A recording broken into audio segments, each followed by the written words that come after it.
key point here is that no American in this country's history has been prosecuted, let alone locked up, for doing what I did. Typically, these cases are prosecuted when there's corruption involved, some sort of quid pro quo, or somebody commits a repeat offense. They do it all the time.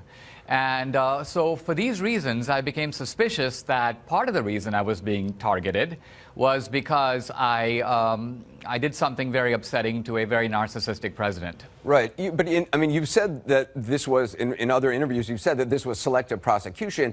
In court, you never actually argued that. In fact, your attorneys filed a motion to dismiss the case, but not arguing selective prosecution. They were arguing complex legal technicalities. And you offered no evidence in a discovery motion of selective prosecution. In fact, at your own sentencing hearing, I read, you said, I have never even said I'm being selectively prosecuted. I feared I was. So I feared I was being. So isn't it a little cute to argue selective prosecution on TV, but in court, when you actually had the opportunity to not actually make that argument?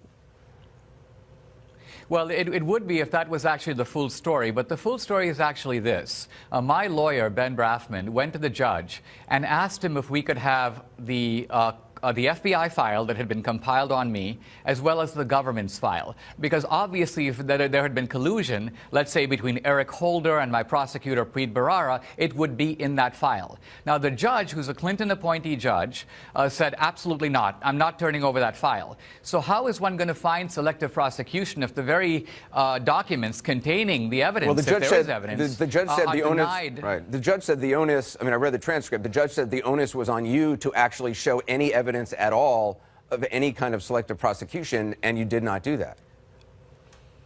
Well, let me offer some evidence now, because actually we have information but in court is when what's in that it mattered. I mean, on TV it's one thing to do it. But Anderson, my point is, how would I show evidence of selective prosecution when the evidence is contained in documents that are in the possession of the FBI that I have no access to? But that didn't stop you from going on TV and talking about it at the time, because even at the time you were criticized by the judge for doing TV interviews before your sentencing hearing in which you were talking about selective prosecution.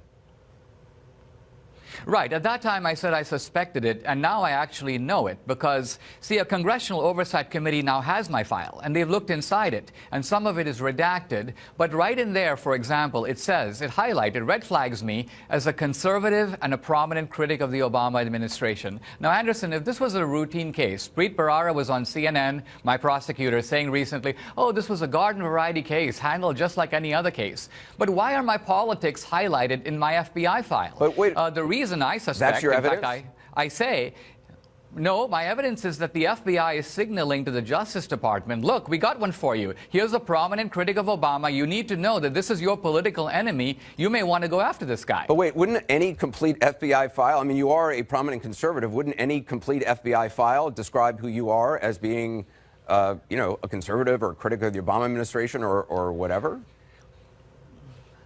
Anderson, if somebody is compiling a file on somebody, and particularly a file of political sensitivity, and you want to be careful not to target people politically, why put this kind of information